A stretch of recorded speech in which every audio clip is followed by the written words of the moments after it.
You can predict the playoff action all the way to the finals with FanDuel Predicts. All you have to do is sign up to get your $25 bonus. Follow all the playoff dishes, swishes, wishes, and misses. Every move is a potential plot twist. Predict the spread, the total points, and even the game-winning moments that make the playoffs. Where one run, one rebound, one shot changes everything. From opening tip to the final buzzer, stay locked in with every pass, every play, and every moment that moves us closer to crowning a champion. Sign up now for your $25 bonus on FanDuel Predicts. You'd think Greenville, South Carolina, great place. I moved here a couple of years ago. I searched. I really did a lot of legwork. About a year with realtors. Oh, God, realtors. Driving around with blonde, bubble-headed blonde women that are a little too old to be as flirty as they are. Those are realtors in giant caddies or Lincolns like the old days. You want to ride with me or follow? I'll follow you. 1,000 miles an hour down every side street. Then they got to tell you about everybody that bought a house from her. And I had to go through all that. I took a little tangent there. But I had to go through all that because I could not take being in New York anymore. Just couldn't do it.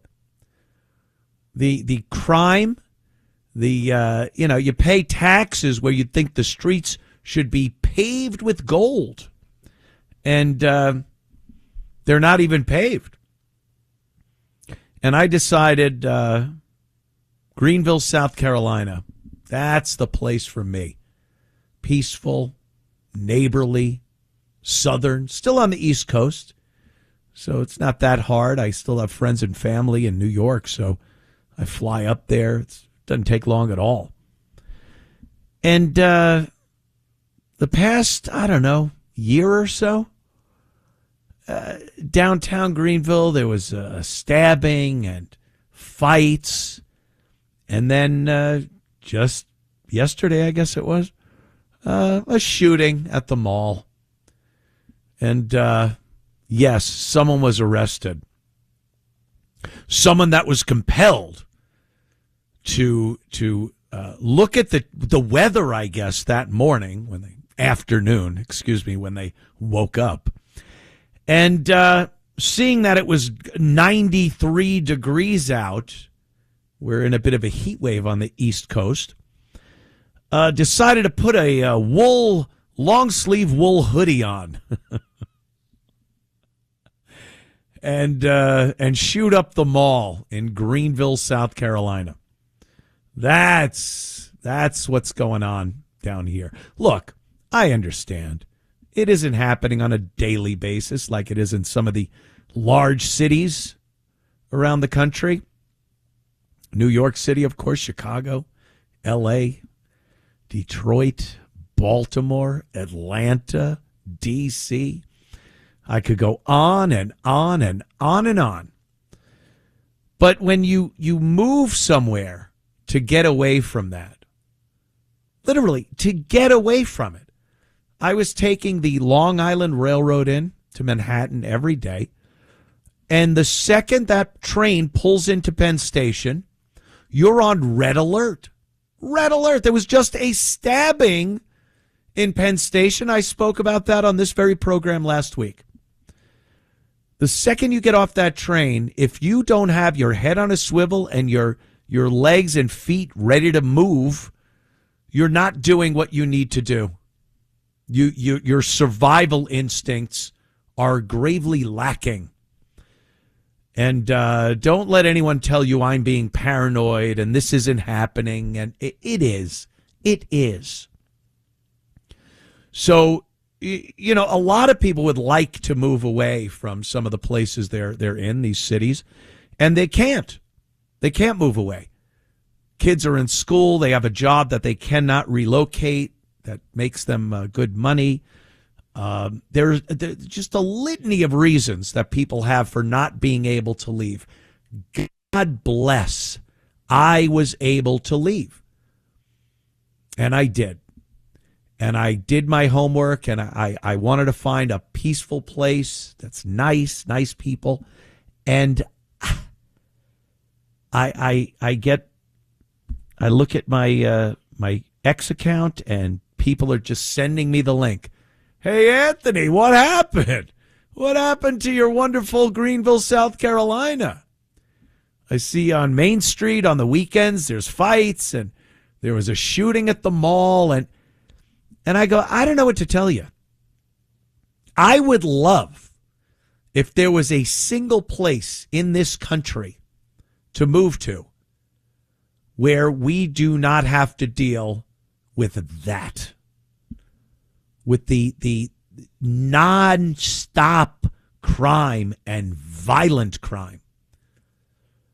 You know, years ago, when I was a kid, I always got the impression, I guess through cartoons, that crime was a guy, he had a mask on over his eyes and a hat, and he was dressed in black, and he'd go through your window, or he'd go into a bank vent, and he'd come out with a black bag with a dollar sign on it.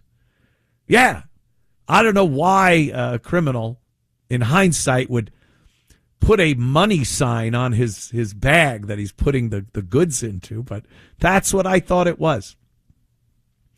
And it seemed like, we're all asleep. Cat burglars, we heard about that. They'd sneak into people's houses while they slept, and they were so quiet that people never even woke up. They just walked around like a cat, and they took your valuables. I'm looking for your valuables, sir. And again, that was years ago, and when I was a kid, and that was my impression of crime and people getting stuff stolen from them. The truth of the matter is, the crime we have in 2026 is violent crime, deadly, violent crime. And there is a segment of society perpetrating a lot of it, a whole lot of it. And it does not seem like the people in power, the people that are responsible for the protection of the citizens, from Donald Trump as president right down to a damn dog catcher in your town. They have been given the job of keeping you relatively safe. No one could do that 100%, but that's their job. And no one wants to say what needs to be said.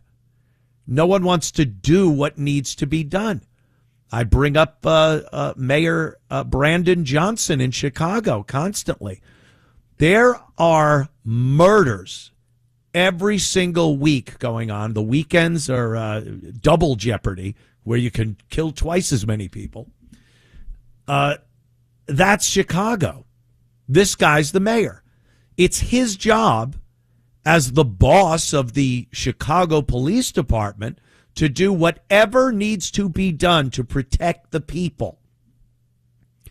And every week, like so much cordwood, bodies get stacked up. And innocent people, look, there are gang-on-gang violence, happens all the time. People get shot, and then you hear the usual stuff. Well, there's no suspects yet. They don't have a lead on anybody. No one's really talking. You know what that means? A gang member shot another gang member, and don't worry, we'll take care of it. We don't need the police. We don't need you. We'll deal with it. And then the next couple of days or week, you read about someone else that got blasted in the head. And you go, oh, okay, they're taking care of their own business. The only problem with that is that sometimes through a lack of the ability to fire a weapon accurately, grandma gets hit, or God forbid, children are constantly being hit. Innocent bystanders, they say. And they say a stray bullet. A stray bullet would be one that jumped out of a ammo box and flew into somebody.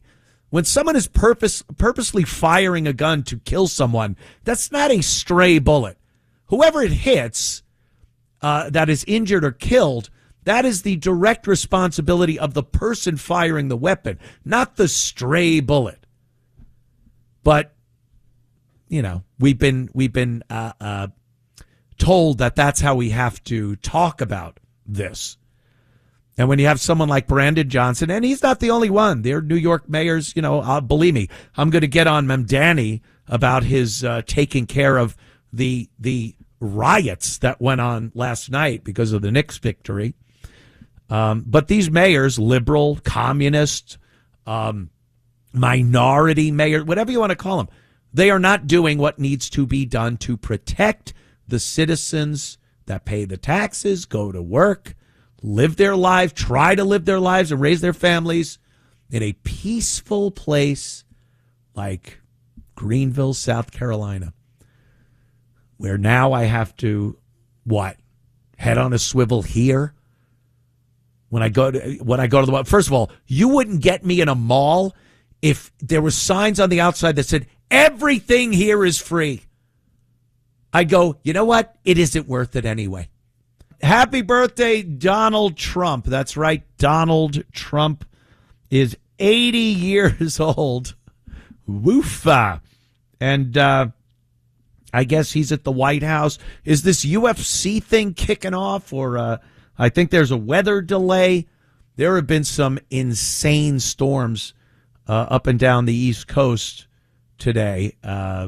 They pass by fast, but man, they are brutal. So I hope that gets underway. I know a lot of Democrats, of course, liberals. Oh, boy, do they not like this whole thing. We've been seeing it on social media, reading about it all week, for longer than a week. The second it was announced that this was going down, that they were going to have a UFC bout, a whole card, as a matter of fact, at the White House, on the White House lawn. The Democrats and liberals, oh, my God, this is the worst thing ever. How are they letting him do this to the White House? And all I can say is, did they look at the Pride Month activities that were going on at the White House during the Biden administration? This debaucherous, degenerate sex show? Now, look, I don't mind a debaucherous, degenerate sex show every so often, but that's the kind of thing that does not belong at the White House. They were bitching and moaning about a motorcycle stunt show. There were motorcycles doing some extreme stunts and flips on ramps at the White House. And yeah, that's great. Oh, what a disgrace it is. This is what he's turned the White House into. They want to make it seem like he is treading on the sanctity of the White House.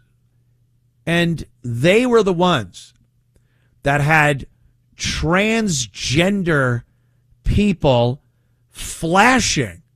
walking around half naked, flashing their chests on the White House lawn as they decked the entire White House out in the rainbow colors of the LGBTQA1 plus community. I don't know how steak sauce got in there, but I just noticed the other day A1's in there. How is steak sauce gay? I don't want to hear anyone's take on why steak sauce would be gay, because just thinking about what you people would say disgusts me. But, yeah, that was going on at the White House under the Biden administration. Yet motorcycles and UFC and people enjoying themselves, that's a terrible, terrible thing.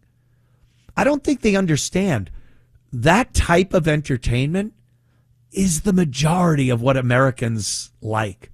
It might not be like, oh, that's my favorite thing, But I think a lot of Americans, especially men, real men, not the ones you see in front of ICE facilities protesting, men, they like that stuff. If you're scrolling on social media and you see motorcycle jumps, if you're a guy, you're stopping. You're watching it. Oh, man, look at that. That's what guys, American men in this country like. And I would love to believe that they are still the majority of men in this country. You weed out the big cities, the pride events. You got a bunch of guys left that enjoy watching that stuff. So to say that the country is disgusted with the events that have been going on at the White House is, again, well, this is what they do. It's dishonest. They lie about stuff like that. And I, quite frankly, do not give the slightest bit of crap about what they find appropriate or inappropriate.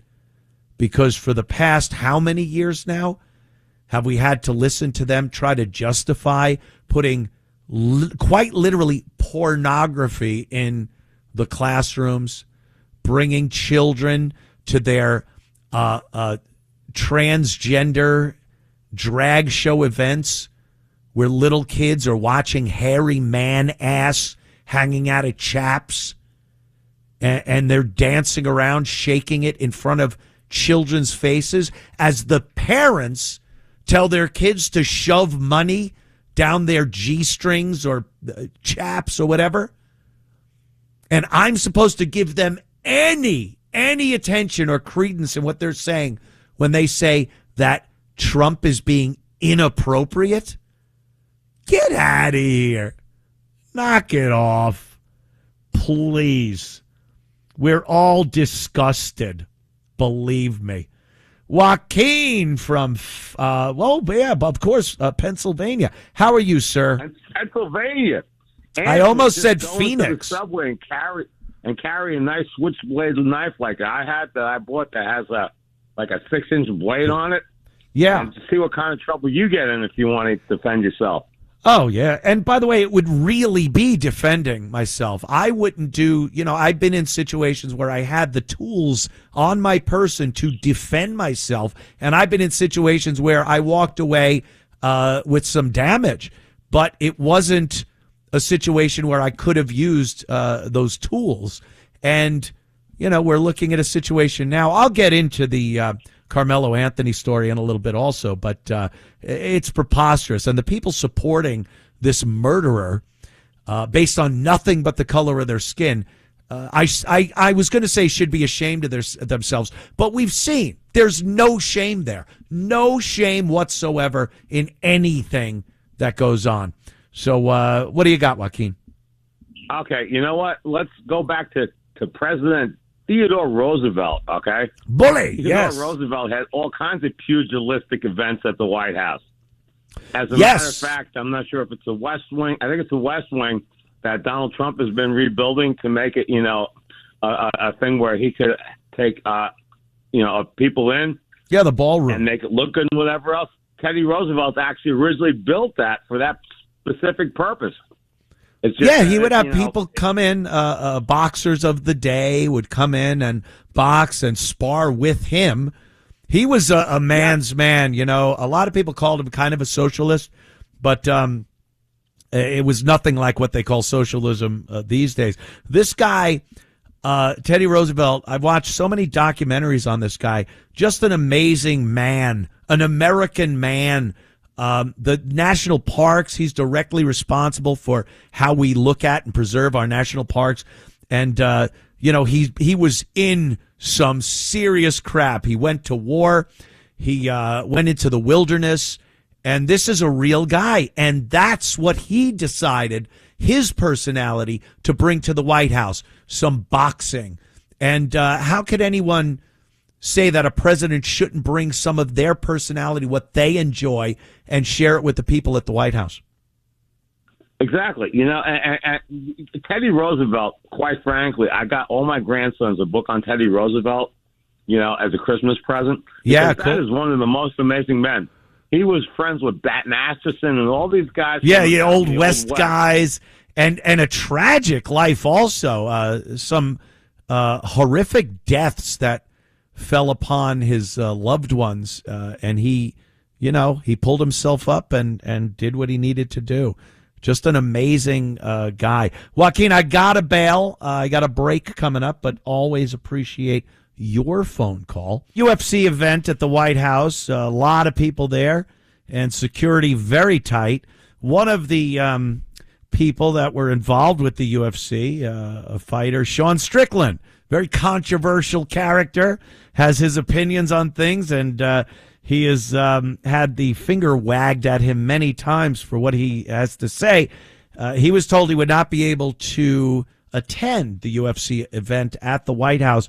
Well, he got in wearing a disguise, and he was summarily mobbed by security and Secret Service, tossed into a police van, and removed from the event. Holy jeez. Yeah, that's, hey, if you want to make yourself an online celebrity, get a little viral heat going, I guess that's the way to do it. But we'll see how much trouble he actually gets in. What is that, trespassing? Although if you trespass at the Capitol, you get 30 years in prison. That's what I hear anyway. But all right, so that's going on. Yeah, let's talk about the Knicks celebration, huh? Are we all psyched about the Knicks? I know people like basketball. I don't know what to tell you. Not my favorite sport out of the big four. I do enjoy a baseball game. I know they could be a little dull. I get you. But I like going to the games. A nice summer day, hanging out. It's not, you go to a hockey game, you are amped up. Everyone around you is amped up. You're banging on the plexiglass if you're close to the ice. But baseball, I kind of like grabbing a hot dog and a beer, and you could sit and talk with people. It doesn't have to be 110 miles an hour constantly. And then every so often you get those amazing plays. I kind of like that. Call me crazy. Football, I enjoy football. I enjoy watching football on TV. There's no excuse now for not enjoying football on TV. Giant screen TVs, everyone's got them in their house. The quality of the video is insane. The camera angles, every angle you can imagine they are giving to you. So I enjoy that. Hockey, like I said, is a treat. I don't go a lot, but in New York, I used to go to the Islander Rangers games at the Coliseum or MSG, and those are just mental. You are wound up. Like how nice and relaxing a baseball game is, a hockey game is your heart's beating, you're standing up most of the time. It's action-packed. Basketball,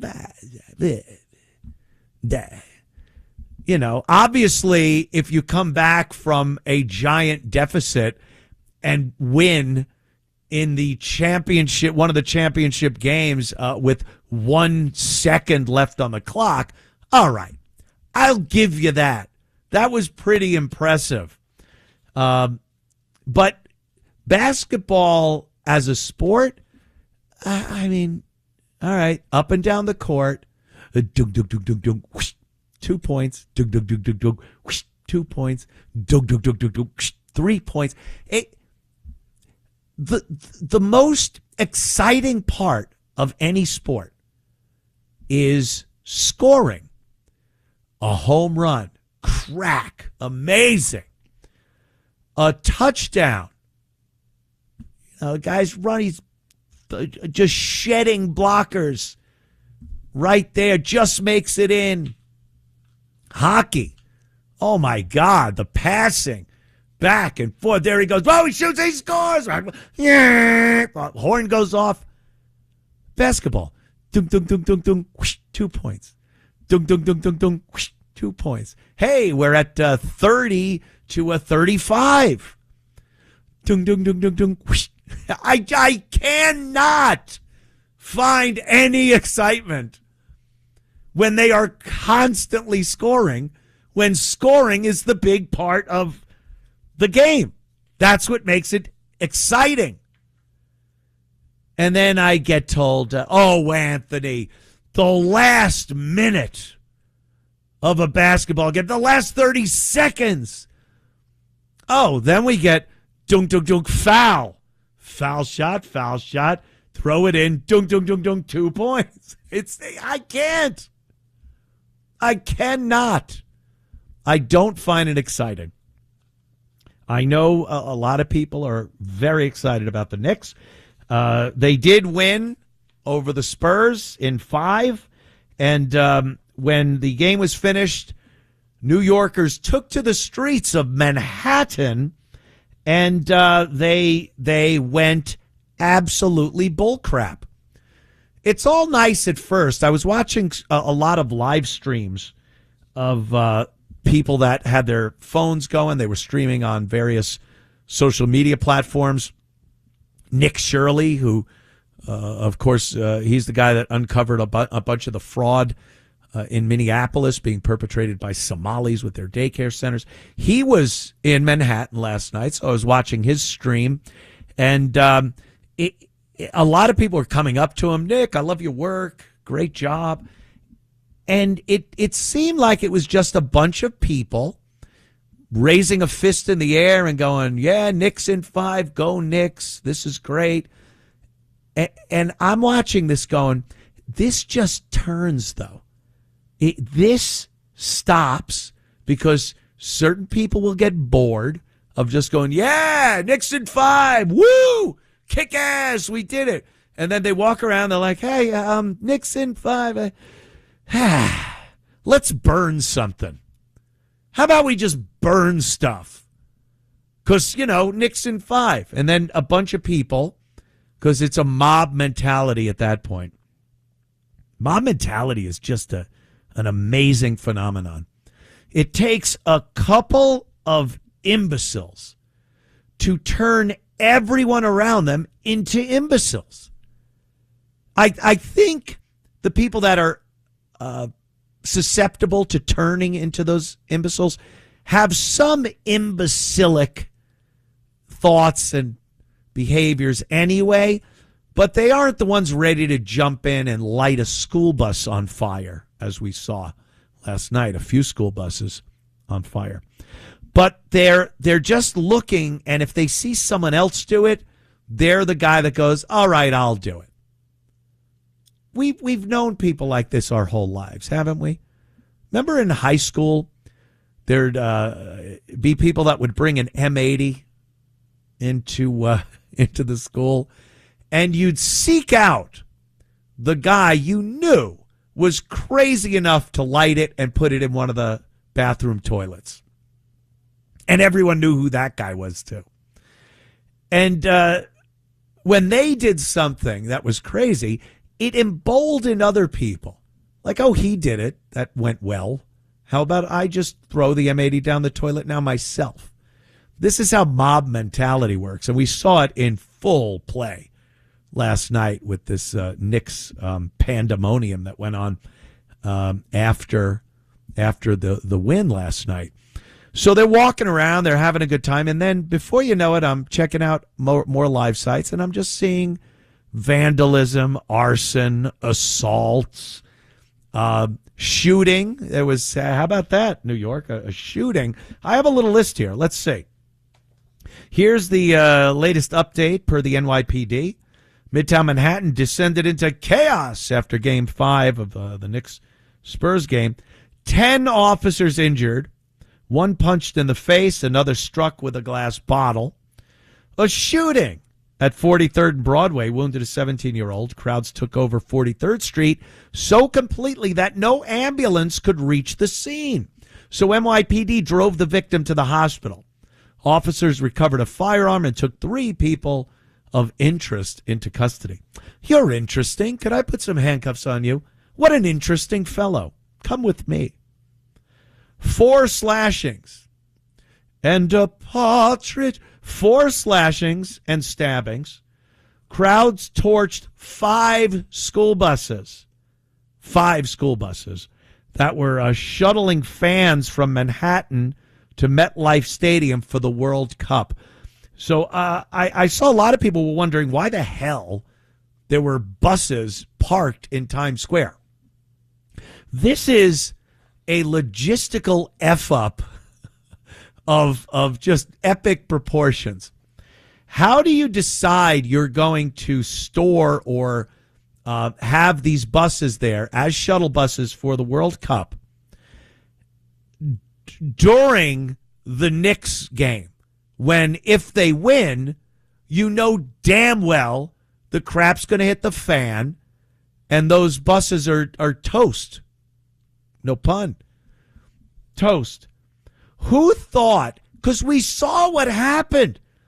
Didn't we get a preview of this after the win at Madison Square Garden? Didn't we get a preview? But what are you going to... And the loss. It was just any time the Knicks were playing, whether it was here or in San Antonio, the fans went wild and started destroying stuff. How do you then decide you're going to put 5 buses in Times Square, not thinking anything's going to happen? And that's directly on Zoran Mamdani. That's Zoran Mamdani. They torched those buses. 5 NYPD vehicles were wrecked. We saw a lot of video of people swinging baseball bats at the cars, jumping on roofs, smashing all the windows and windshields of the vehicles. Crowds destroyed multiple personal vehicles, too. People set off fireworks inside packed crowds.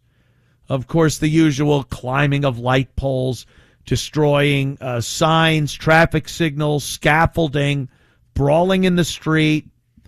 They blocked the avenues for hours and refused to disperse. 63 arrests.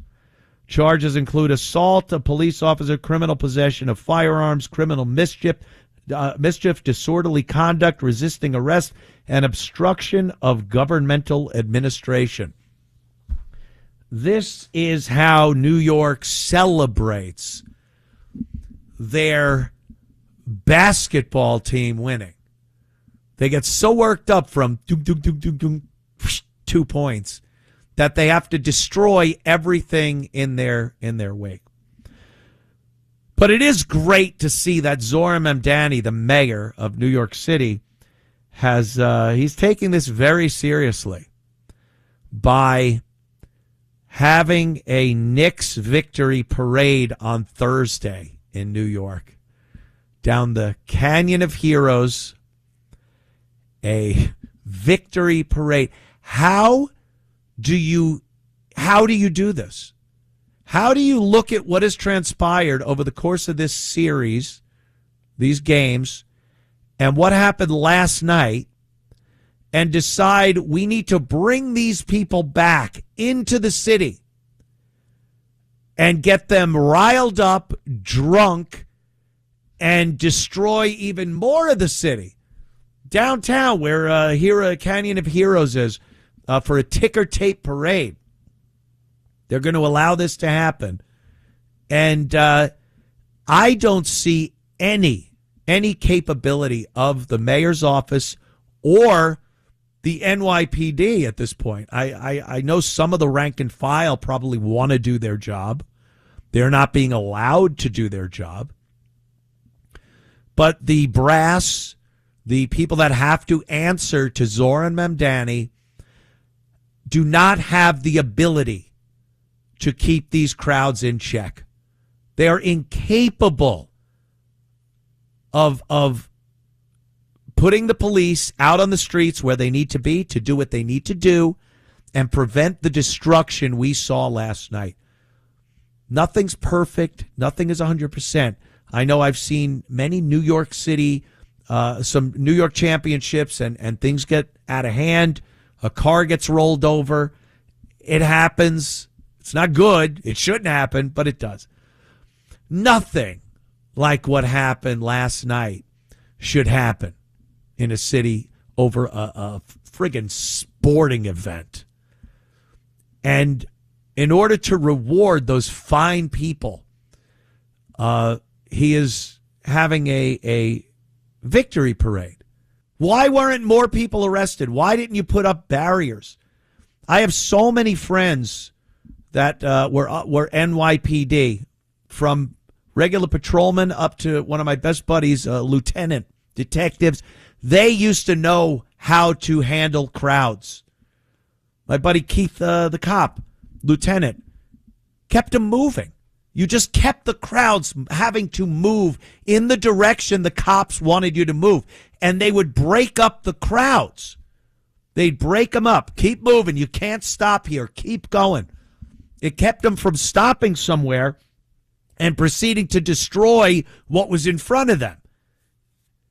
And they used their sticks, and they used mace, and they used their hands.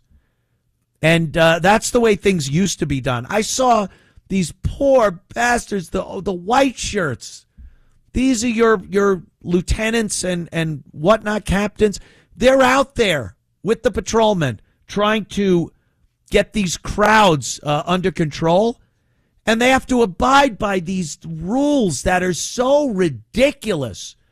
And you know damn well when these guys were rookies and they'd been in for 5 years, they were able to handle these crowds the way they should be able to handle them today.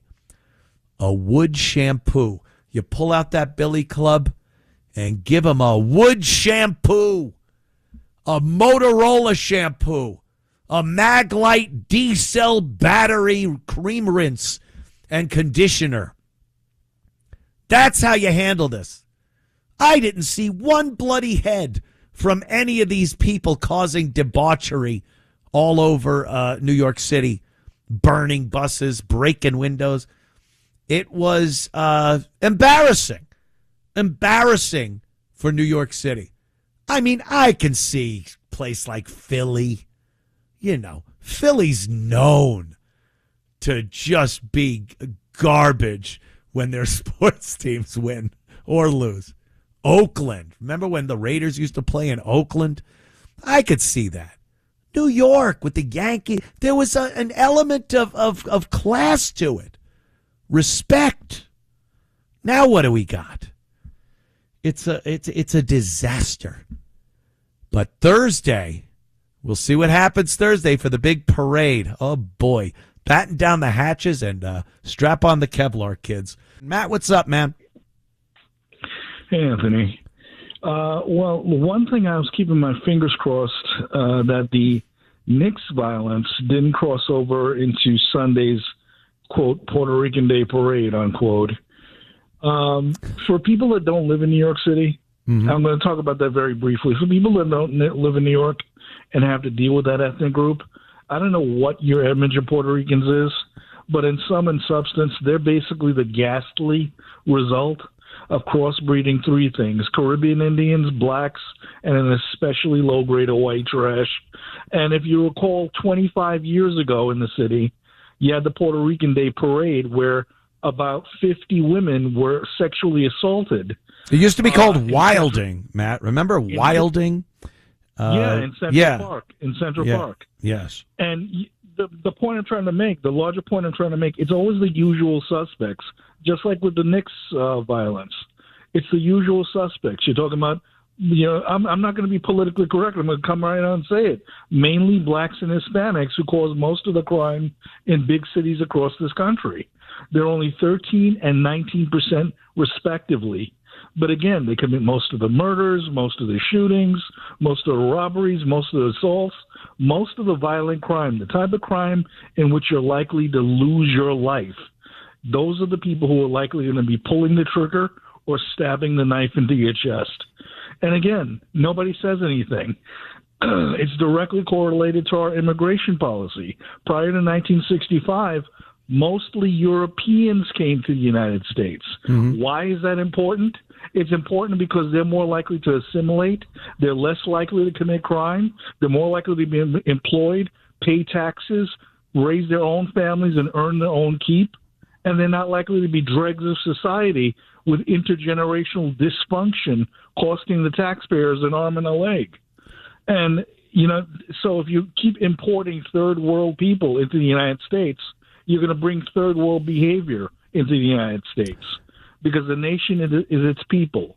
If the United States acquires a third world population, it will become a third world country, and then no one will want to live here, least of all the people from the third world. You know what, Matt? Many, many times you'll hear these liberals and Democrats and Hollywood and whatnot, and they'll be talking about how immigrants have contributed so much to this country. Those immigrants are the ones you were just talking about. The Europeans, the people that came here many years ago when immigration was something that was a good thing for this country. It brought over some amazing people, and they brought parts of their culture here that actually contributed to the United States of America. It wasn't a detriment, wasn't a burden to the country. It was their cultures. I'm Italian, and I know Italian people that came here brought amazing architecture to this country. And many other things. Science. There are some amazing Italian scientists, Enrico Fermi, that did amazing things. That's what they're talking about, but they want to put that in the time frame of now. That, those amazing immigrants. Well, what about the amazing immigrants we're getting today? We're not. We're getting third world immigrants that are nothing but a burden on every scale, financially, the criminal justice system, the public safety. That's not the same thing. They always want to equate it with the success of immigration from many, many years ago. And it's just not like that anymore, Matt. Of course not. And it will continue to be the same cesspool that it is today unless we do something active and tangible, and that is overturning the 1965 Immigration Reform and Control Act, otherwise known as the Hart-Celler Act. You have to tear down that legislation. You have to build something else that, again, encourages European immigration. They're the people who are still the majority, a slim majority, but still the majority of the population. Yeah, and they're the ones who are most likely to assimilate and contribute, not become parasites and criminals rioting in the streets when a basketball team wins a championship or some other nonsense. Remember, again, Matt, you remember the outrage when Donald Trump wanted to bring over those South African farmers as actual refugees because they're being murdered in South Africa. They're a bunch of white South Afrikaners, and they wanted to bring him. He wants to bring him here, less than 100, and there was outrage. Oh, these people he'll allow to come here, but what about the people from Somalia? And what about the people from Pakistan? And they're not allowed? Yeah. How about just, yeah, that's exactly what we're saying. A lot of big championships, the World Cup now. Of course, the Knicks winning last night. You want to make that game a little more interesting for yourself, don't you? Well, FanDuel predicts. That's going to help you out. I know it helped me out. I was watching the Germany-Curacao game today, World Cup game. Germany just trounced. They goose-stepped all over Curacao, 7-1. And look, if you had a little money on Germany, you're feeling pretty good right now. And you watched that game and just had a blast. Yeah, you were in it. You had a stake in the game. I didn't even know Curacao did anything except make that blue liqueur, but I digress. Yeah, we're talking about FanDuel Predicts. It's a prediction market, and that means you bet on anything, whatever's going on. That's the beauty of it. The price moves based on what everyone else is thinking. If a bunch of people think something's going to happen, then you might not make as much money off of it if you do win.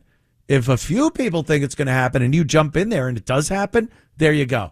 Economics, what, the price of gold? You could bet on that. And then with the World Cup, you could bet on that, or you could just bet on how many goals are scored, who scored them, how many penalties. That's what's great about FanDuel Predicts. It's not just betting on the game. And it gives you, like I said, a stake in the game. You're much more interested. Like, I couldn't care about the Knicks game. But if I would have had a little wager on it, of course I'm watching.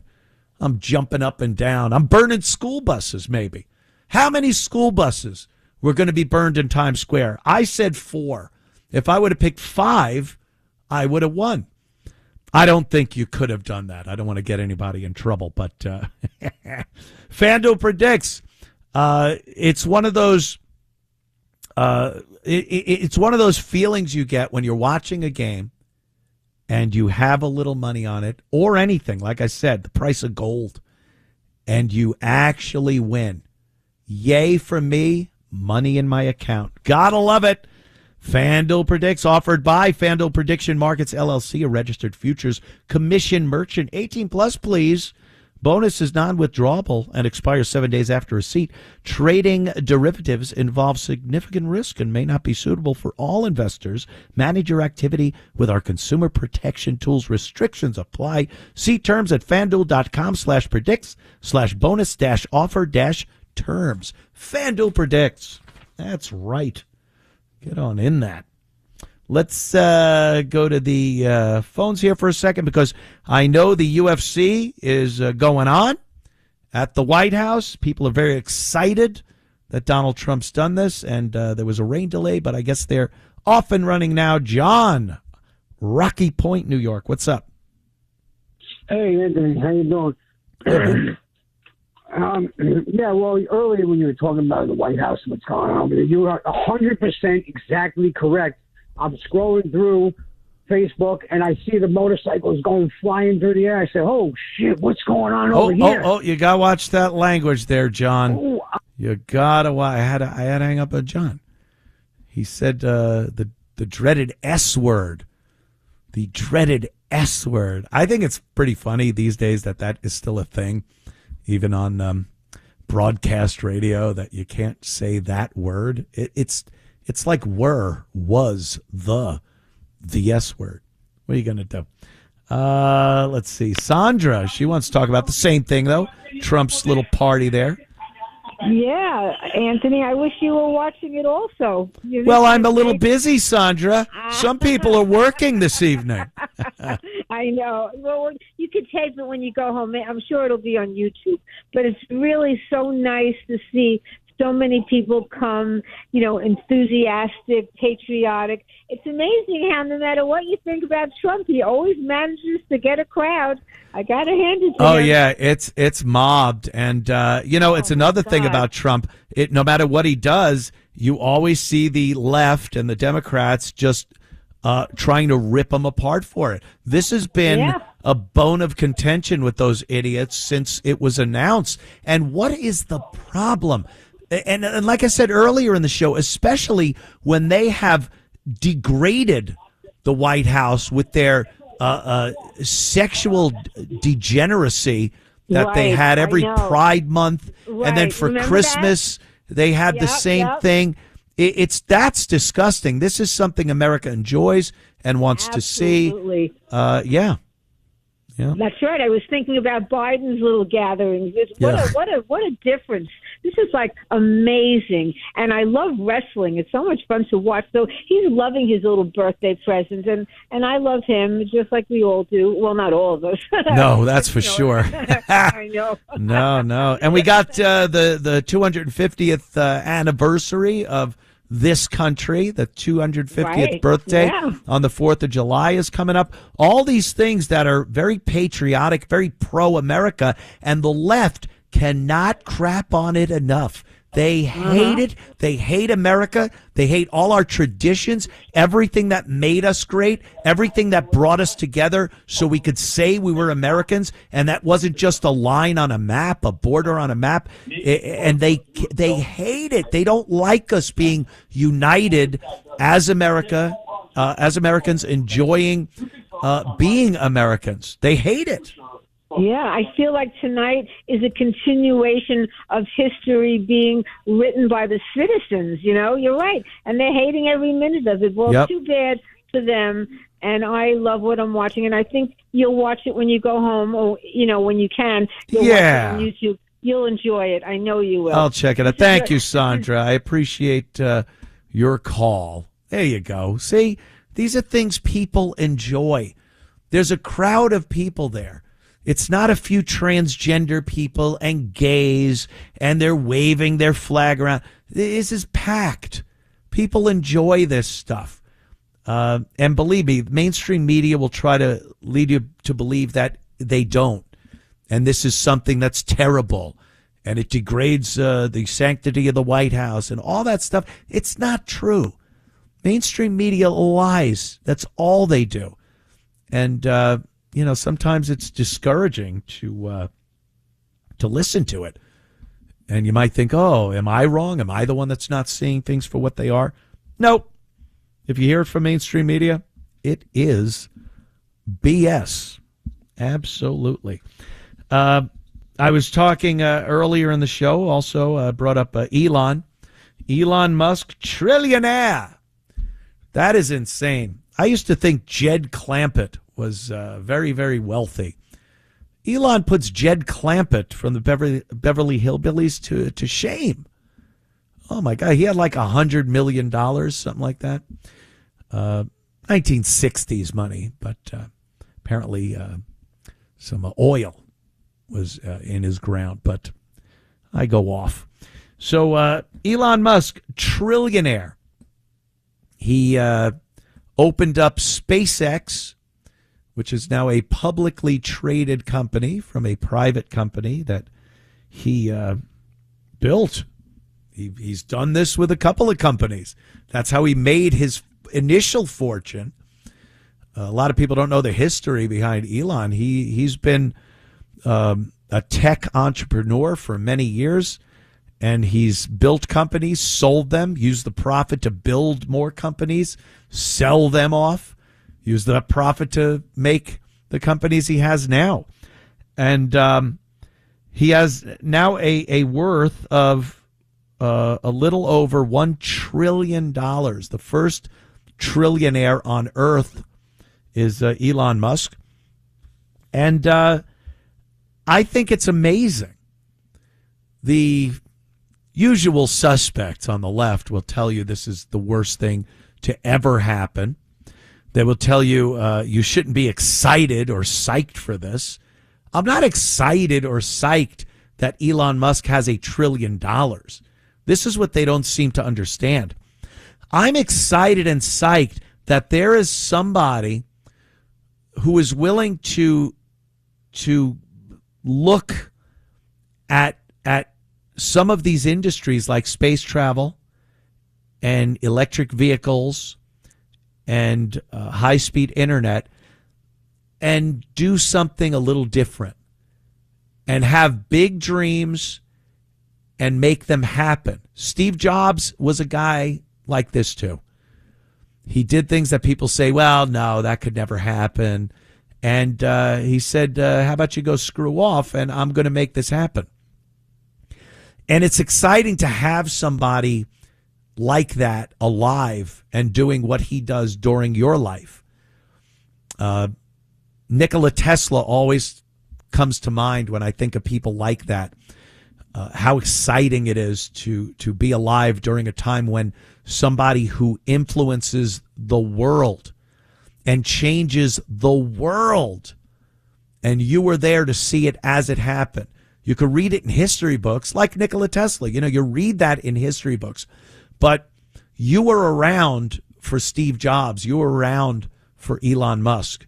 And that's an amazing thing, watching history happen, history that will be in the books. These people will be remembered forever for their contributions to humanity.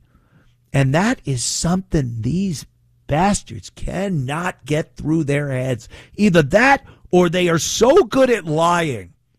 They have an agenda that they want to get across, and they will lie about every single thing that isn't part of that agenda. So if they know Elon Musk is amazing and everything he's done is amazing, they cannot admit it. They have to go into a quiet, soundproof room and talk about it so no one hears them saying the truth, that this guy is astounding, has done so much for the entire world. We'll get into that when we come back. And, of course, Liz Warren, we'll hear from Liz Warren because she's a little upset with Elon for hoarding so much money, like Darkwing Duck or what was his name? The guy with all the money in that whole duck thing. Scrooge McDuck? Is that his name?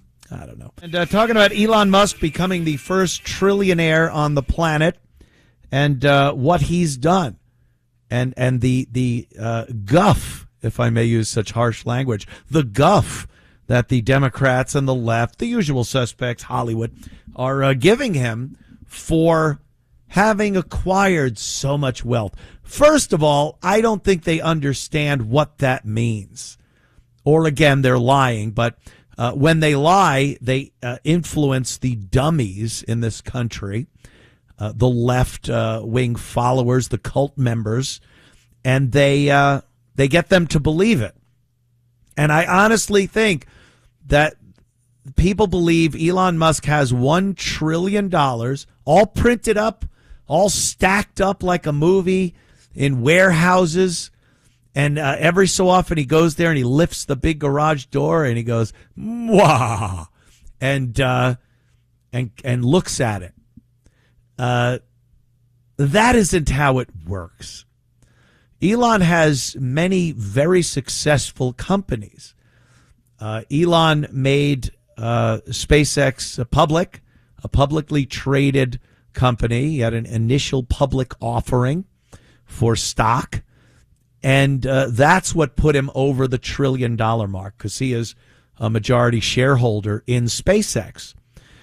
So the stock price goes up. It's brand new. It's a brand new stock. And they just don't understand that it's equity in the company. This is a company that did the impossible. When I was growing up, NASA was the only thing, the only entity that could put things and people in space. And it was fascinating. I loved everything to do with the space programs of yesteryear. I still love what's going on, especially with Elon at the helm of SpaceX. And it's fascinating. The technology for autonomous vehicles, there doesn't have to be a person in there, and the ships pretty much fly themselves now. They'll put astronauts in one of these Dragon capsules to go up to the space station, but they're really passengers. It's like one of those cabs down in Austin that, what is it, the Waymo cabs that just drive themselves. That's pretty much what he has made space travel now. They get in, everything from the launch to the docking at the space station is all autonomous. And that in and of itself is fascinating. And then when you think it's happening in space, Tesla, you look at Tesla, this is what the left was screaming about for decade upon decade. Fossil fuel is poison. Climate change, global warming, global cooling. And this guy comes up with the first really viable consumer electric vehicle. And that went through the same growing pains as any other company, as any other product. I hate those first few Teslas. There are still some Uber drivers that insist on using them. You sit in the back seat of that thing, you are being rattled. Your teeth are falling out. No suspension. The back seat was like sitting on plywood. But now these things are genuine good vehicles that people seem to enjoy having. The technology in them is not just that they're electric powered, but reclaiming energy through braking. There's so many amazing scientific breakthroughs that have come from Tesla, breakthroughs that are being used in other industries, helping mankind. Absolutely. Making life better for Earth, the planet. Starlink. This is amazing. Starlink, internet, high-speed internet access for the Earth. Let me fill you in on what the competition was trying to do when we talk about something like Elon Musk and Starlink. Under the Biden administration, they came up with a plan to get high-speed internet access to the rural areas of the country. You get there, some places in the Midwest and the Rocky Mountains, they just don't have high-speed internet. And the Biden administration was given the task of doing that.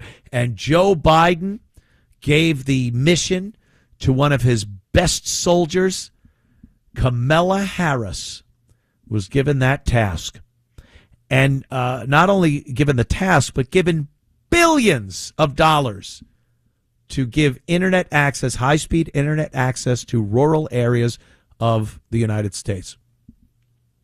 Do you know when they left office, not one home was wired with high-speed internet from this program? Not one business, not one house. Billions of dollars. Kamala Harris at the helm. Not one. Elon Musk and Starlink. If you drop out of a plane in the middle of the Sahara Desert, you can have high-speed internet access. With Starlink, it sounds like a commercial. It's not. It's just the fact that it's so amazing. And billions of our tax dollars were wasted with the government trying to do this same thing. Trying to do the same exact thing. And they couldn't do it. We're seeing, I love watching these. There's people, young people that are deciding they are going to row a boat across the Atlantic or take a sailboat, a little one-person sailboat, and sail from California to Hawaii. And you see every day they let people know what's going on from the middle of the ocean because they have Starlink on their boat. They have, Elon also has these neural links that he's working on. It sounds a little dystopian and a little scary because no one wants a computer chip or any kind of thing put in their head. But these things that they're working on to give blind people the ability to see through neural links, deaf people the ability to hear. This is a guy that is taking some of the most outrageous concepts that were science fiction a few years ago and actually bringing them to life. These things are coming to fruition. And what does the left say? What do the Democrats say? What does Liz Warren have to say? We'll listen to Liz's take on the guy that I just briefly, barely scratched the surface, describing some of the things he's done for the world, because they cannot face that this guy doesn't agree with them. He does not have the same agenda as the left, and they crucify him about taxes. That's the big thing. Hey, the rich, he's a trillionaire. Do you know if he gave 5% of his money to this, that, or the other thing, we could stop hunger. We could educate everybody. We could do this. No, you can't. You know why? You would throw the money away. Like the billions of dollars that was supposed to get high-speed internet access to rural America. If only he gave this much money to what? The government as taxes to be wasted and stuffed in pockets and thrown away where no one even knows where it went? That's what the likes of Liz Warren and Bernie Sanders wants to happen to his money, instead of it staying within his companies and under his power. So if he gets another idea, he can make that happen. You're telling a brilliant man who has amazing ways of seeing the future, and he can make these things happen, and you're saying he needs to give his money away because he's not doing enough? This pisses me off. I was out earlier in Greenville watching the Germany-Curacao match of the World Cup soccer. I'm not a big soccer fan, but, you know, this time of year, the World Cup, you gotta check out a couple of games. And it was 7-1 Germany. And Eric from Orlando has a take on it, I gather. Eric, what's up, man? Hey, Anthony. Well, I was in my living room with all my German flags surrounding me because Germany has always been my team. And it was pretty much like a repeat of 2014 when they were whooping Brazil's ass in their own turf. Right. But the only problem was Germany actually got 5 goals in 28 minutes. It was crazy. They just kept scoring. Yeah, and soccer's not like that. You sit around a lot of times and you don't watch anything being scored till the end of the game. It's crazy. That, and I actually won $500. And then I called one of my Brazilian friends, and every time a goal came on, or when Germany scored a goal, I played that clip from De Niro from King of Comedy with when he's laughing, saying "That's terrific" over and over. That's terrific. Yeah. Yeah, it was an interesting game. And then I was watching it was Japan and the Netherlands, and I don't know. The Netherlands didn't look like Netherlanders. Japan looked like Japanese people. But Netherlands, I don't know. I don't remember, unless they're getting a lot of sun in the Netherlands these days. But all right, thanks, Eric. Thanks for the call. Little soccer talk. I'm not a big soccer fan, but like I said, it's World Cup. You gotta check out a few games. We were talking about Elon Musk becoming a trillionaire, and the left just can't stop bashing this guy. I need to let you people know what Elon Musk, not only what he does as far as innovating, and these companies that he's been doing things that were impossible just a few years ago, and now it's commonplace. I wanted to know what Elon Musk, all the companies that he has, Tesla and SpaceX and Starlink and Boring Company out there in Vegas and Neuralink, and there's so many companies that this guy has, and he employs a lot of people. And the left is constantly bitching that he has to pay his fair share. What's your fair share, Elon Musk? Do you know Elon last year paid less taxes than a teacher or a police officer? Do you understand how that works, too? I don't think they do. When you have companies, multi-gazillion dollar companies, $1 trillion worth of companies now, you don't fill out your H&R Block tax form and go, I made $1 trillion. Taxable income, $1 trillion. I think they believe this. And at the end, you're supposed to pay, 50% of $1 trillion. I wrote out my check for $500 billion to U.S. Treasury. It doesn't work that way. Elon Musk's personal tax, his personal taxes that he pays, is based on how much he pays himself. From what we know of Elon Musk, does it look like he's a guy that lives a lavish lifestyle? Does he look like a guy that's out with Hollywood celebrities and driving Bentleys And no, private jets everywhere. Where's Elon this week? Oh, he's in Paris. Oh, he's in Montenegro at a casino. He lives the most normal guy lifestyle. He likes staying home and playing video games. I could appreciate that. And when you do that, you pay yourself a salary.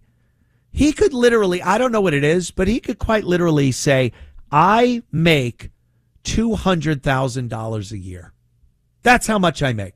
He just needs to pay taxes on that. And then he's got his deductions, his T-shirts, his sneakers, his blue jeans. That's it. So when they say he pays less taxes than a nurse, yeah, on his personal income tax. Now, the corporate taxes, those pay more than anyone in history has ever paid in taxes. Elon Musk, his companies, more taxes than anyone in history has ever paid in taxes in this country. And they just want more blood. They want more blood. And not only that, here's a very interesting thing that a lot of people, especially on the left, don't ever consider. With all the companies that Elon has, what's the approximate tax revenue generated by all of his employees? They're paying taxes. He pays them. They pay taxes. So not only his taxes, his corporate taxes, but every one of his employees. The number is roughly, and it's a pretty big gap here, but $10 to $20 billion a year. That is his employees paying their taxes. If there wasn't SpaceX, Tesla, Starlink, these people would have jobs, I guess, but maybe they wouldn't. His company's employees are generating $10 to $20 billion for the government. And he's just, what a piece of garbage he is. Where's his fair share? They always talk about the fair share. Here's Liz Warren. This is a AC2. Here she is. Of course, she's got to open her yap about this. She's got to have her hand in everyone's pocket. She's got to know what everyone's making and how they're making it. How did she make multi-million dollars on a on her salary? Huh? What's she been doing? But Elon, he's the problem. How much are they paying the top 1%?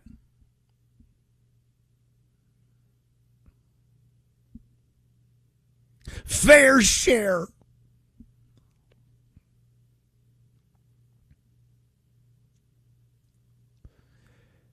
Ugh.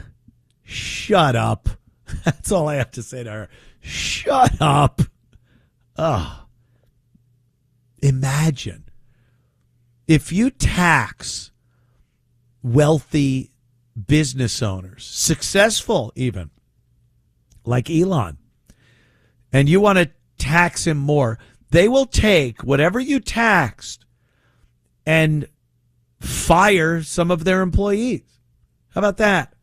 How about those people that are giving $20 to $30 billion a year into the tax revenue? How about they're gone now? And Elon is still paying what he paid, but now those people are out of work. Because that's how it works. That's how it has to work in order to keep the business running at the level it's running. You can't tax companies without them offsetting the cost of the tax by firing people, cutting down on benefits, whatever it may be, putting out a more inferior product that the people now have to pay more money for and deal with the a product that isn't as good as it was. That's what they think the good thing to do is. Instead of not being mad at Elon Musk for being a trillionaire, and why do you think he's a trillionaire? Loopholes? Tricks? Pulling something behind everyone's back? Or is he running companies that people are very happy with? And the company's very successful. Tesla, it's a very successful car company. I believe it's the most successful car company in the country right now. More than Ford, Chevy, Dodge, all of them.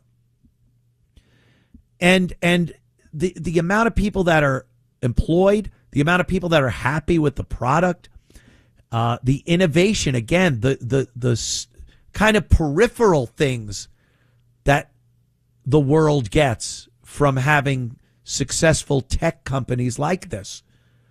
There's no money amount. There's no price you could put on that. But, you know, it must be, what she call them, loopholes. You make the laws. Does this idiot and her cronies understand you're the ones that make the tax laws? If Elon Musk was doing anything illegal with his taxes, you know damn well these people would have thrown him in prison. They never say he's doing something illegal. They say he should pay his fair share. They make the laws. They made the laws forever. They've been talking about this for years. They've been in control of the presidency, the House, and the Senate. Why haven't they changed the laws to eliminate these tax loopholes for the rich? Huh. Wow. That's some question. Could it be that their donors and their cronies and everyone else doesn't want them to change the tax system and how it works and how the loopholes are available to hold as much money as they can? And I'm not saying that like it's a bad thing. Like I said, rich companies do amazing things for people. Sure, there's greed and, people that should have more money, should be getting paid more money. And the management is greedy and they take their money. I know that happens, of course. But for the most part, these companies are making a lot of money and they're putting their money back into the companies. You think it's cheap to launch a rocket to a space station and bring stuff up there, people, supplies? You think it's cheap to design a spaceship to go to Mars? That costs money. Oh, we don't need to go to Mars. There are people starving here. Oh, we don't need to go to the space station. We don't need to do this. Again, short-sighted idiots that don't understand how much technology comes out of these programs like the Musk's space program and helps us right down here on Earth. So many things we use and have used for years, decades, were directly because of the space program and NASA at first.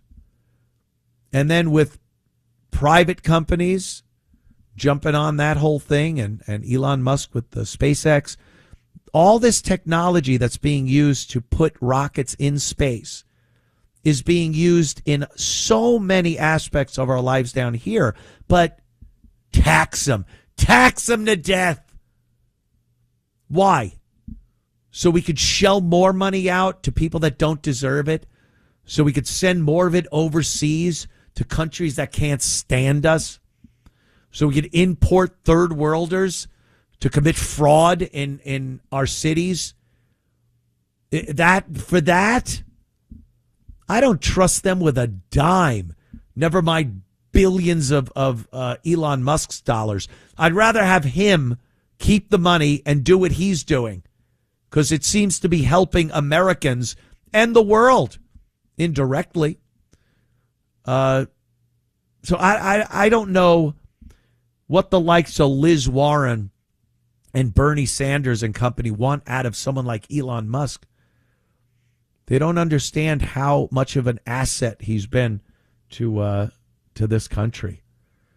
Unbelievable. Richie, Bronx, what's up, man? Richie. Good evening, Anthony. What's happening? A few minutes ago, you described the Tesla as being a viable electronic vehicle. Yeah. I would like to ask how long it takes to recharge a Tesla from empty to full.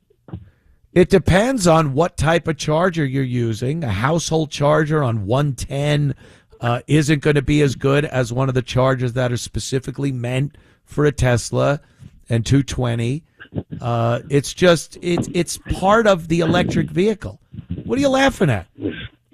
I'm not laughing. You sound like you were laughing at me.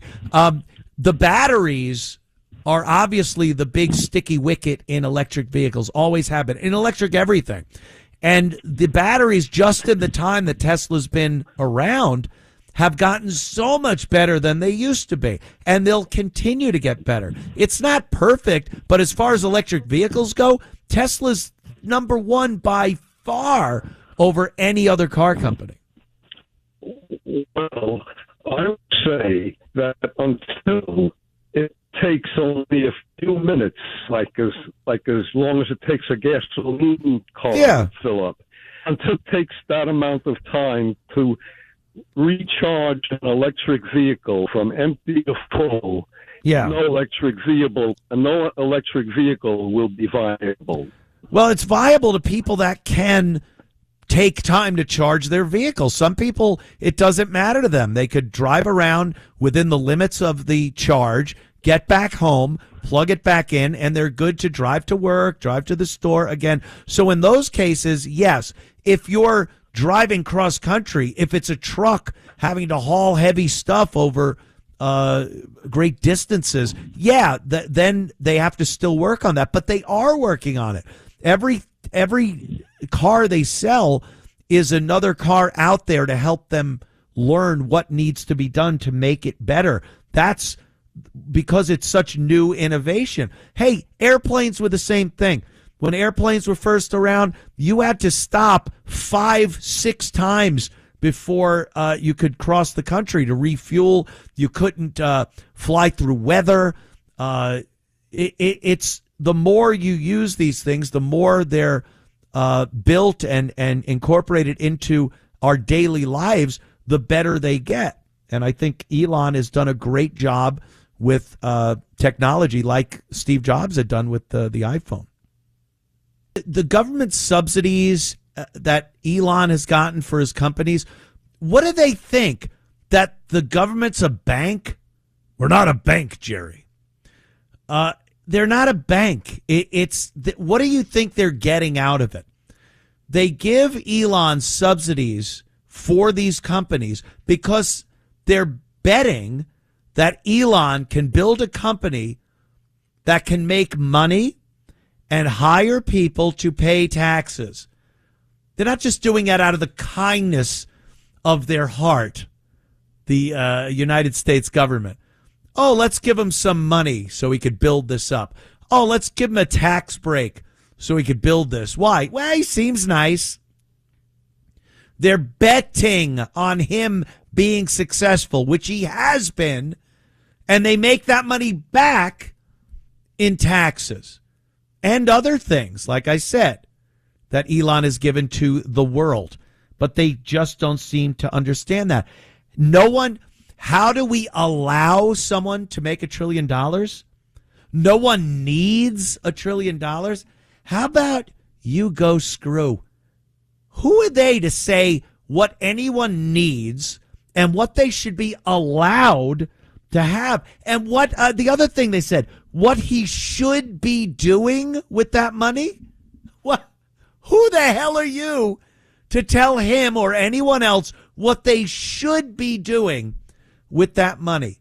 He has done, I've said it before, he's done amazing things with his companies. They don't ever take that into consideration. They look at it like he's a cash cow. What he should be doing, do you know how many people have internet access, which is life or death in a lot of countries in Africa, which have no internet over there? I mean, unless you're in the city in Nigeria, perhaps. But there are a lot of places that don't have internet access, so they don't have any communication with the outside world. And because he's not giving money, he's not giving back. The question, don't you think he should give back? He's not. He's giving people amazing innovation, amazing things. But the only thing they see is money. Where's your cash? Fork it over. Give me your wallet. They're robbing you. This is what they do. Run your pockets, Elon. Run your pockets. And that's where we are with these people. Like I said before, they're either lying or they're morons. There isn't another choice there. They are one or both of those two things. Jimmy Kimmel also in this Elon Musk thing, because he got on his show. No one would know this from watching the show. All these late night shows, it's just clips. People find the clips, they play the clips, and that's the only way anyone sees what they're doing. I guarantee you, no one is watching. No one is watching these shows. Maybe a few old, hoarders.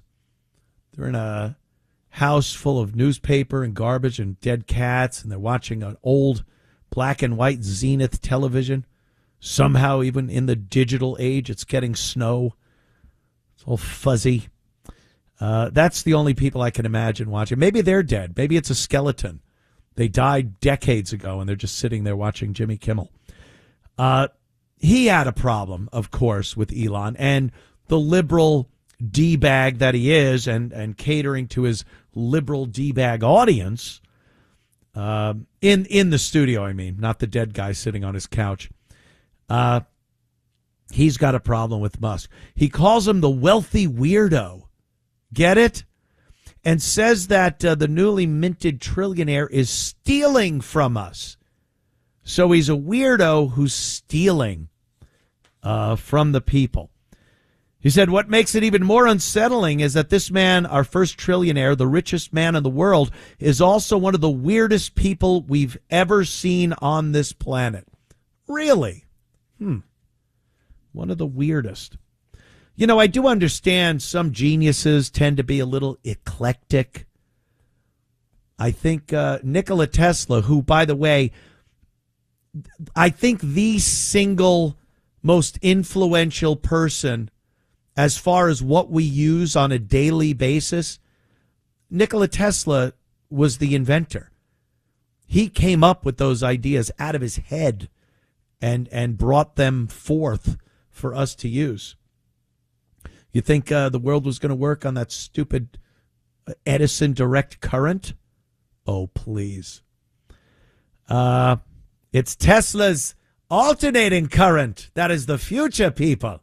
Watch us electrocute an elephant. on a side tangent, do you know they actually did that? Thomas Edison, who wanted to be the guy that supplied electricity to the people of America, and starting out in the big cities, of course, in Menlo Park, he wanted to be the guy, and he wanted his direct current to be the current that was used. Tesla was all about alternating current, which is what we use to this day in our houses and businesses. And Edison and his ilk said that alternating current is far too dangerous. Far too dangerous. So in order to make a point of how dangerous alternating current was, they took an elephant and wired him up with alternating current and electrocuted him in public. The poor elephant, and just watched him die and smoke and said, see, This is what alternating current does to you people. This is not the future. And now here we are with alternating current. Little history lesson from Anthony Cumia. Thank you very much. He says, what makes it even more unsettling is this man is our first trillionaire, the richest man on the planet. He's also the weirdest guy. This obscenely wealthy weirdo has the ability and means to blow up the moon if he chooses, and also to put a lot of other people's money in his pockets. What? How? Why? What? So then the story says he went from the initial IPO price of $135 a share. It escalated to $175 a share and made the company worth over $2 trillion. And here's what Jimmy Kimmel has to say about that. Kimmel said Musk paid almost no federal income tax over the past 3 years. Yeah, Elon Musk personally, himself. And referencing his move from the U.S. To the U.S. from South Africa in 1995, this is just the funniest. You know, for a guy who has been openly cheering immigrants getting kicked out of the country for stealing from us, sure seems like an immigrant who's been stealing from us to me. Hilarious, right? So obviously, talking about illegals coming to this country and the fraud that was perpetrated by the Somalis up in Minnesota and all that stuff when Elon was part of Doge with the government cutting back on redundant jobs and all that, saving the taxpayers' money. And he has to equate the fact that Elon's an immigrant. He came here from South Africa as a legal immigrant. And he's trying to make a connection between illegals that come here or legal immigrants from Somalia who are nothing but a burden on the country. And when they do open a business, it's just to perpetrate fraud against the American taxpayers. That's the same as a guy who built amazing, innovative tech companies and has helped mankind and employs people to the tune of billions of dollars in tax revenue. I don't know why I let myself get worked up like this. I really don't. Kevin from the beach of Long in New York. What's up? How you doing, Ant? Good. Yeah, you know, people don't talk about the 4,400 instant millionaires that are in his employ. Right. Who didn't get paid when SpaceX first started, so he gave them stock options, and now they're multi-millionaires, all 4,400. What a great point.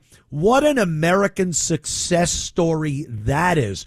There are employees of SpaceX that, because SpaceX was on such a shoestring budget back when they were starting up, a lot of failures, a lot of crashed rockets, there were employees that Elon needed and said, look, can't pay you a lot now, but when we go public, and even when they were private, they did divide up some stock options for these people.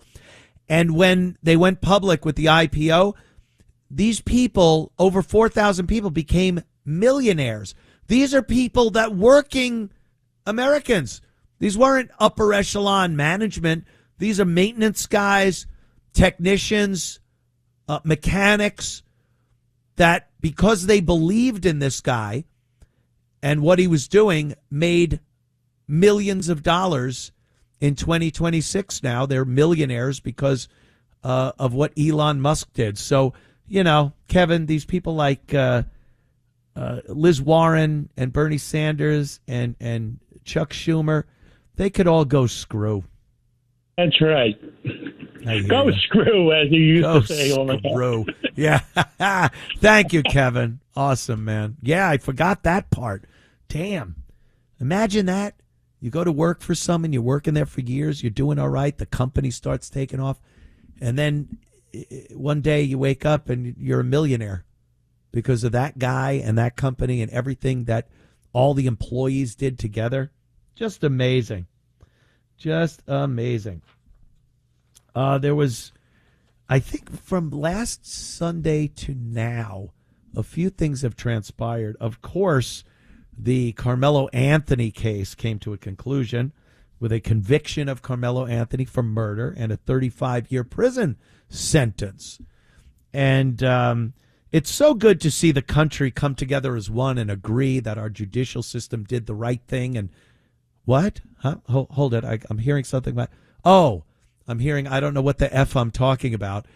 It's incredibly divided on racial lines, and some people are, what's the word? Retarded? Oh my God, you shouldn't use that word. It's very offensive. Yeah.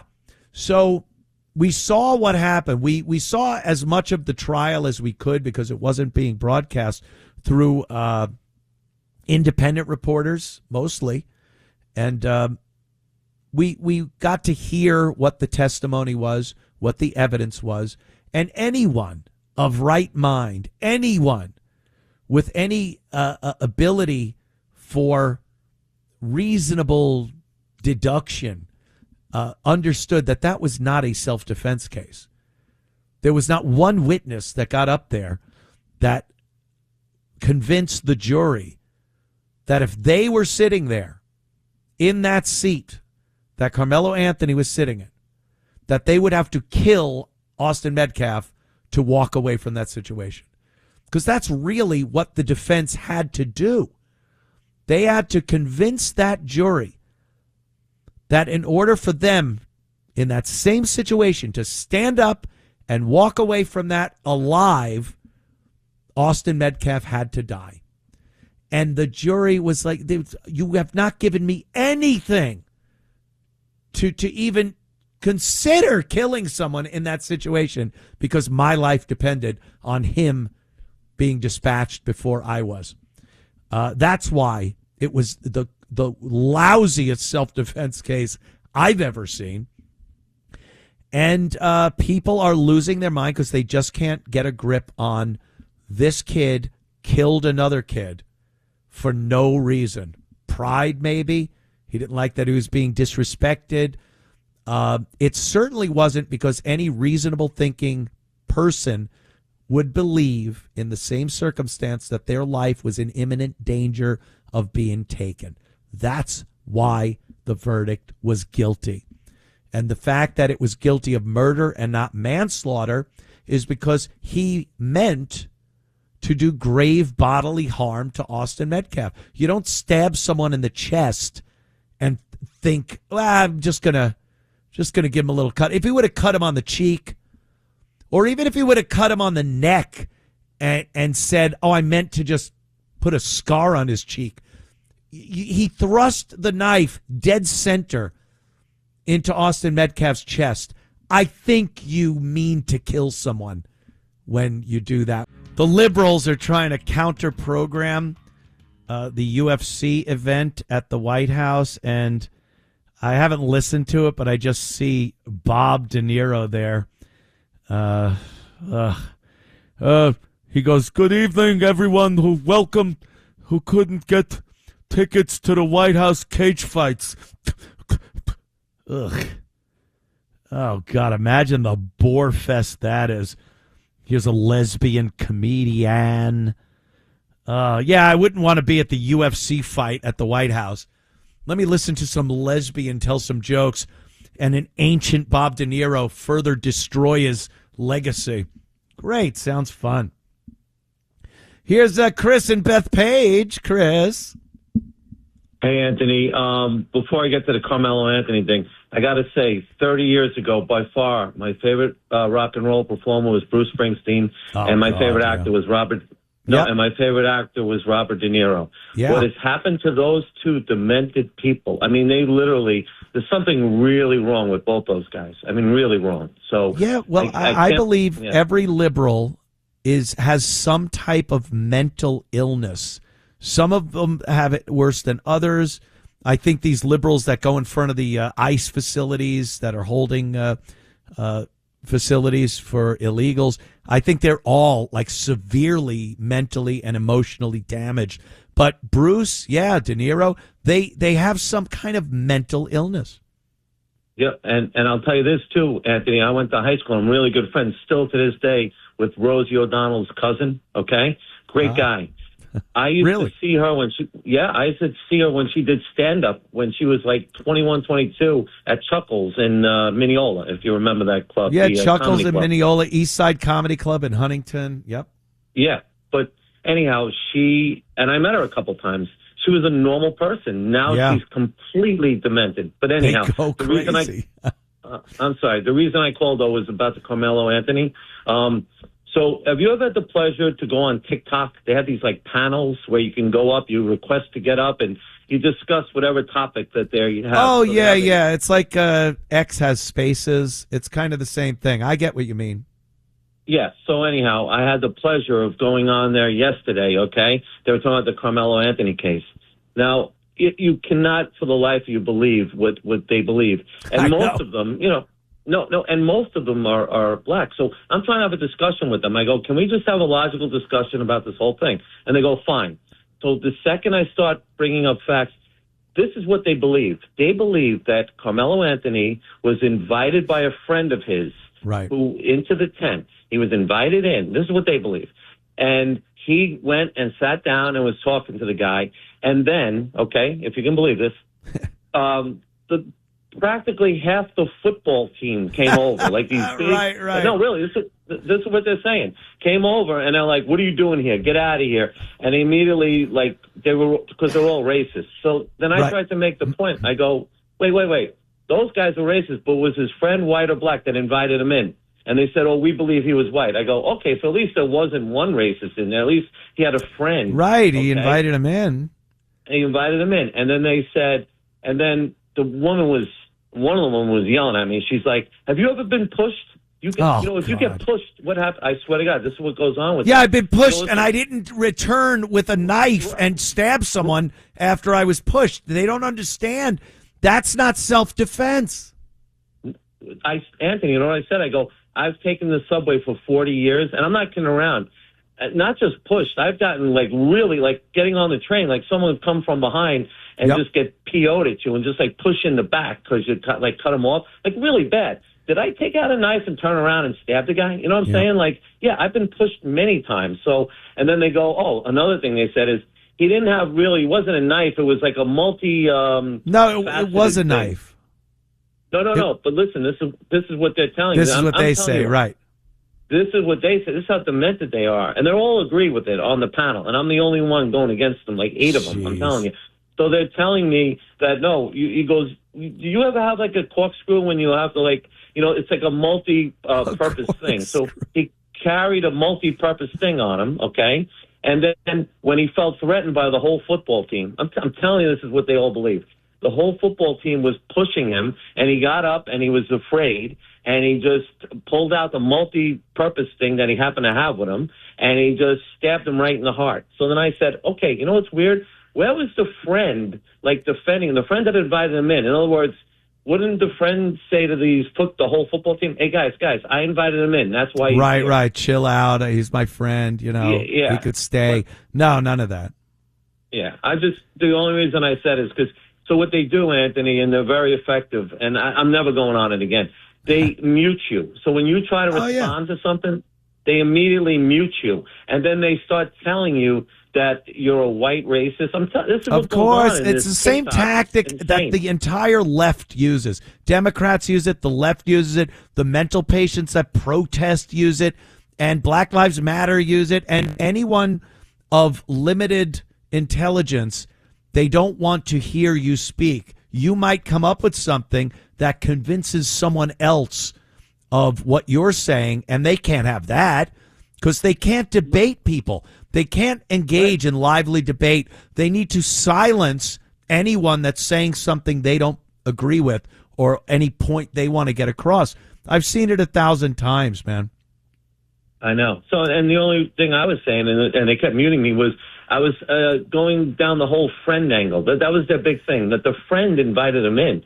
So he didn't just wander in there. The friend invited him in. So and even that doesn't matter. Yeah. It doesn't even matter who invited him in. He was sitting there, and Austin Metcalf wanted him to leave. Everyone else could have loved Carmelo Anthony and wanted him to stay. Doesn't matter. Austin Metcalf wanted him to leave. He says, Can you leave? Get up and leave 15 times. Then he puts his hand on his shoulder, gives him a little push. It's been called a gentle push, a shove. He does that and says, leave, and then gets stabbed in the chest and he dies. That's it. That's all you need to friggin' know about this case. I know. And then before they cut me off, they said, because my point was very simply this, is I wanted to explore the friend angle. I go, you keep talking about this friend that was invited him in. I go, first of all, Carmelo Anthony went to a different school. And supposedly they had a tent over there. He could have gone to that tent. And that's what these kids were telling him. They were like, hey, why don't you go to your opposing... They didn't have a tent is what happened. His school didn't have a tent, didn't bring one. But again, static, doesn't matter. He had a tent. He didn't have a tent. He was in their tent. He sat down. He felt disrespected and killed a boy. That's it. And they don't want to hear that part. Chris, I got to move on, but thanks for the call. There is facts. There are facts that they don't want to hear because they rip apart the scenario that they want to put in place. Because that's exactly what happened. He went into the tent. He was told to leave. He didn't leave. When he was approached by Austin, he stabbed Austin Metcalf. There you go. That's the whole case. Anyone adding anything to it is just trying to bamboozle you. And they've made such a racial thing about this that it had to be racism. Isn't it amazing that every single thing is racism? George Floyd and Derek Chauvin, that was racism. George Zimmerman and Trayvon Martin, that was racism. Even, what's his name? Kyle from the protest, the Black Lives Matter protest, whatever the hell his last name is. He didn't even shoot any black people. He shot white guys. Racism. Mike Brown, racism. Hands up, don't shoot. That never happened. There's never one instance where there's an altercation between a white person or a Hispanic person and a black person where it isn't racism, that the black person may have had some responsibility in how it ended up. Never. It's constant racism. You know, I've heard, this is Jim Crow all over again. There was a woman that actually in front of the courthouse after the verdict said, we are watching a modern day lynching. Lynching? He's the one that's alive. The white kid's dead. The black kid's alive and convicted of murder. How is that a lynching? But, you know, they love bringing up, and they're dumb white liberal women. They're defenders. Because white liberal women love treating black people like they're pets. So they're the ones that jump right in and go, this is racist. And they hate their whiteness and they want to be a good ally to black people. So they just lie right along with them. And it's embarrassing more than anything. I'm on social media all the time, watching, listening to the videos and whatnot. And the emotion I get, even more so than anger, is embarrassment. Because how do you not see what's happening? And how do you blame everything on racism, systemic racism, oppression, xenophobia, 200 years ago, 600 years ago? How do you use that as a universal excuse? Especially in this era, 2026 and a few years before, maybe the past decade, where we are seeing an increase in horrific behavior. Teen, they get like a teen gathering, as Brendan Johnson has called it. These are gatherings. The teen gatherings. Why are these things still happening? How is no one in any of these cities where this is happening all the time doing anything about it? Well, they're petrified to do anything about it because they have to say, all right, let's look at who's doing this. And then when you realize the vast majority are young black kids, then you're really between a rock and a hard place. Now you got to go, all right, why? Why are these teen riots and fights and everything else predominantly, overwhelmingly young black people? Well, now you've opened up a can of worms, haven't you? Because now you got to go through quite a few things as to why this might happen. And the things might be illegitimacy, drug use, parents that aren't doing anything if there even are parents in the mix, the education system that has taken away any form of discipline because they decided discipline was racist. These are all the reasons why no one wants to even discuss these teen takeovers. They're happening everywhere. And then they change the rules of wherever the venue is that they're destroying.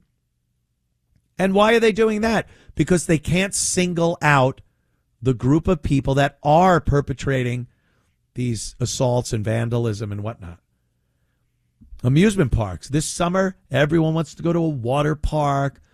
Six Flags, great adventure in Jersey. They got Six Flags amusement parks all over the country. And every single one of them now, everyone under 18 years of age has to have a chaperone, a parent or guardian.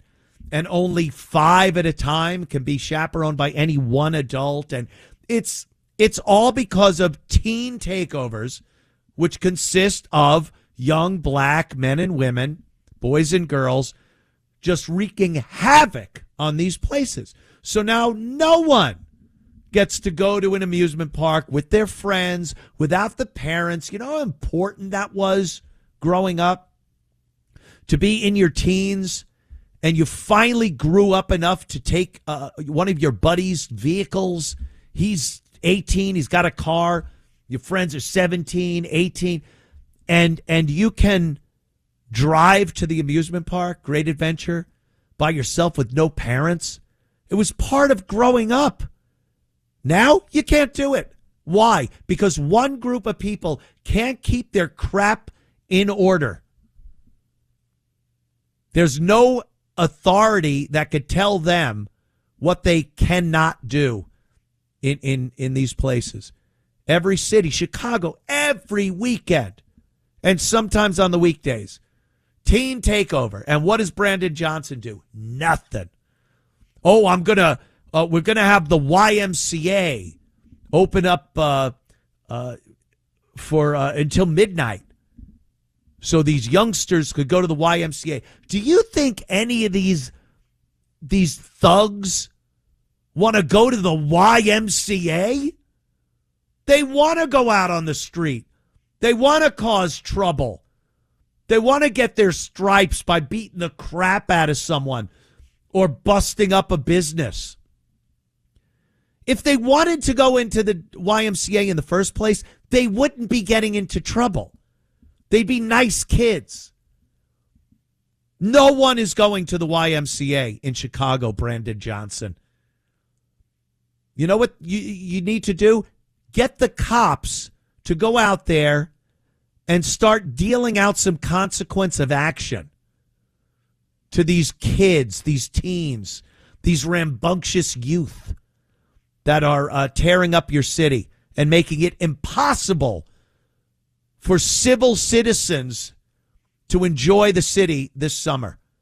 It's going to be a hot summer, and man, oh man, does that mean trouble. But he won't do anything. Open up the doors of the YMCA until midnight. You know what you're going to get?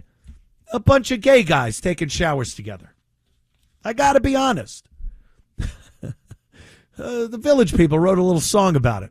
I'd like to play it for you now. Here it go. It's not going to work. It's insane. Holy moly. Sal, Jersey. What's up, Sal? Hello, Anthony. How you doing, buddy? Good, man. Anthony, this whole thing with Carmelo Anthony goes to prove that blacks can be very malicious and evil towards whites.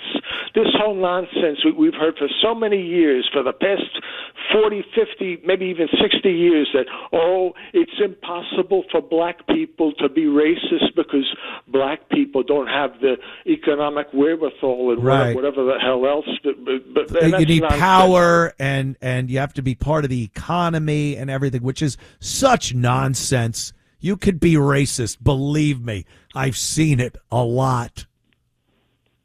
Yeah, because I remember growing up in Jersey City, New Jersey, in the early '70s, and black kids would come up to me and yell out right to my face, "Black is beautiful, white is crap." And actually, they used a much harsher term. Yeah.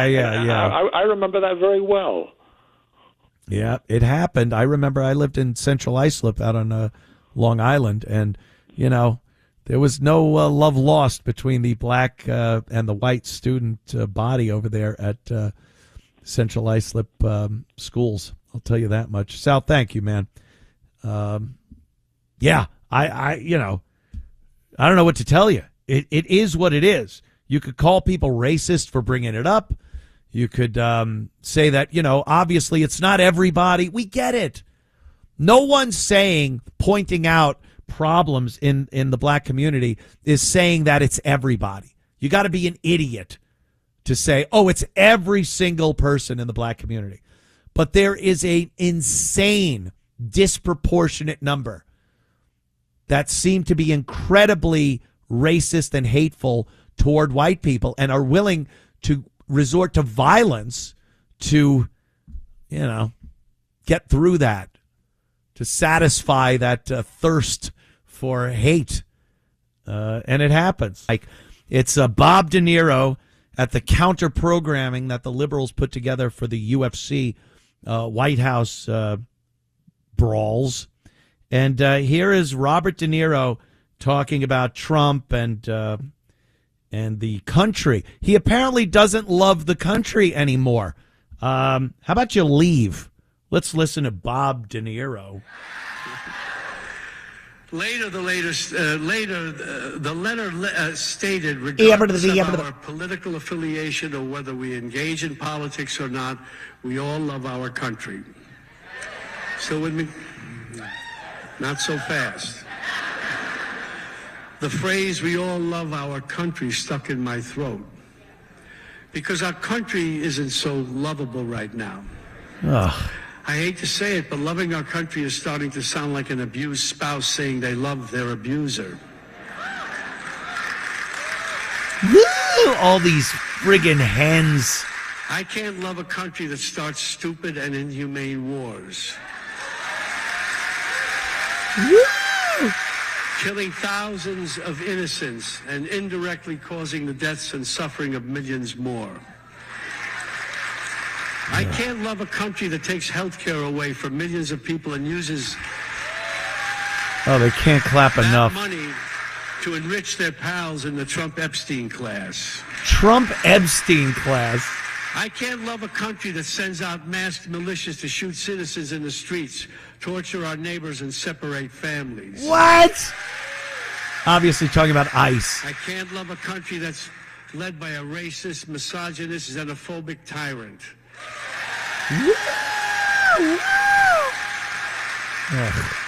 And let me just say it. I can't love the country that's led by Donald Trump. Wow. What a guy. Bob De Niro. The same old crap coming out of him. Masked marauders, masked death squads, masked again, zero responsibility. You try to run over ICE agents, you're going to get shot in the face. Sorry. Don't do it, and you won't get shot in the face. If you're carrying a gun, don't get into a physical altercation with the police. How about that? That's another good rule of thumb, unless you're an idiot. But they're dividing families. They're trying to get out illegal invaders that were let in by your buddy Joe Biden, who you're starting to sound like. And then they're just applauding. We have a collection of jackasses in this country. Just a giant collection of jackasses. Hollywood. Oh, if I had it with Hollywood. That was one of the worst parts of the Knicks games, the ones at the Garden, watching the Hollywood elite courtside like they're part of the team. Oh, God, I can't stand it. Self-important. Ugh. God, I've almost cursed like 8 times tonight. I've come so close because I'm just so aggravated. By the way, the war that caused tonight, a breakthrough peace agreement reached between the United States and Iran, signaling an immediate halt to the highly destructive 2026 Iran war. U.S. President Trump announced that the diplomatic accord is officially complete, ordering the immediate lifting of the devastating U.S. naval blockade, mediated primarily by Pakistan, an immediate and permanent cessation of military operations is now in effect across all regional theaters. And formal signing ceremony is scheduled for June 19th in Switzerland. The Straits of Hormuz reopening. Iran will immediately stop its naval threats and fully open the Straits of Hormuz to global commercial shipping, alleviating a catastrophic global energy and supply crisis. All right. Sanctions and asset relief. In exchange for cooperation, the U.S. began releasing frozen Iranian assets, including billions previously held in the United Arab Emirates, and waive aggressive sanctions on Iranian crude oil exports. And then the nuclear status quo, that's the biggie, isn't it? Iran has agreed to freeze its nuclear program, halt uranium enrichment, and pause facility expansions. A structured 60-day negotiation period will follow to handle the permanent dismantling of its nuclear stockpiles. Look, there's some good in there. There's some crap in there. I don't trust Iran as far as I could throw them, especially with the nuclear thing. But I think the attacks have really put a damper on their nuclear program, more so than any talks or trusting them with people coming in and taking a little look, making sure they're not pulling shenanigans with uranium enrichment. It blowing up a lot of their garbage, I think, will help out in at least pushing it down the road a little bit. So we'll see. All right, people, look, what a great Sunday. Love chatting with you. Tune in next Sunday to the Anthony Cumia Show when we return here live. And X, I am Anthony Cumia on X social media. You could get me there. And we'll see you next week. Again, thank you so much for tuning in. We'll see you then. The playoffs are here, and you can predict the action all the way to the finals with FanDuel Predicts. Predict the spread, the total points, and even the game-winning moments that make the playoffs. Sign up and get a $25 bonus with FanDuel Predicts.